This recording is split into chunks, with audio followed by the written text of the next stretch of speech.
Kinumpronta naman ni Senador Bong Revilla si MMDA Task Force Special Operations Unit Head Colonel Bong Debrija na magkaharap ang dalawa sa Senado.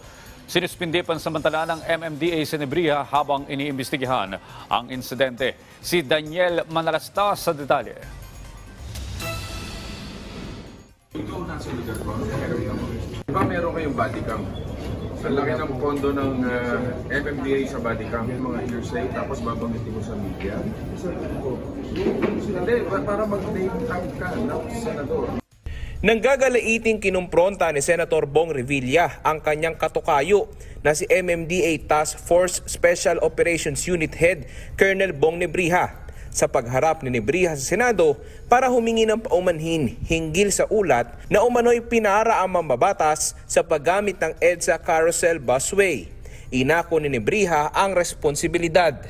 Masakit kasi yan eh. Yes sir, I know the feeling sir. And ayoko, That's I'm why sure dito sa mga pangyayari na to, mayroon pa rin mambabash pa rin sa amin, and that is so unfair. Dahil tayo sumusunod sa batas trapiko, matindi na yung pinagdaanan ko sa buhay, tapos yes, wawasakin nyo ng ganyan lang ng walang kakwenta-kwenta. Yung mga tao nagsasuffer sa traffic. Like what I've said. Tapos yung ganyan VIP treatment, sasabihin pipili, ile-let go mo, dapat tinikitan mo. Yes sir, that's my fault. Diba? Like what I've said sir. Tapos nilet go mo, tapos wawasakin mo. Kung ako na lang, di ako na lang po. But the buck ends with me. The responsibility ends with me. Yun po ang ang ng commander eh. I need to make decisions. It is not to ruin the senator. Alam ko po yung pangalan ni senator. We have common friends. Wala po akong intention na sirain. Kaya kung nagkamali ako na lang po. Ako na lang. That's part of my responsibility. Ipinaliwanag naman ni MMDA Chairman Romando Artes ang ilang mali sa naging proseso. Suspendido pansamantala si Debrija habang isinasagawa ang investigasyon. Ang sinasabi ko nga kay Colonel Debrija, bakit lumalabas yung mga pangalan?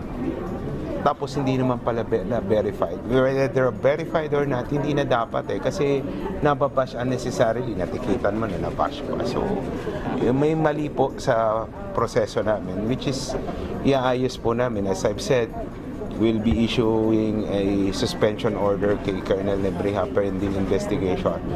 Ayon kay Revilla, hindi siya ang pinara ng MMDA. Nasa Cavite siya kanina at hindi kanila ang sasakyan. Pero sabi ng senador, wala dapat sasantuhing ahensya kahit pa VIP ang mahuli. Tikita nila. Hindi yung gagamitin mo sa publicity para sumikat ka at magpapogi ka at the expense of what? At para maliwanag, sino-sino lang ba talaga ang pwedeng dumaan sa busway?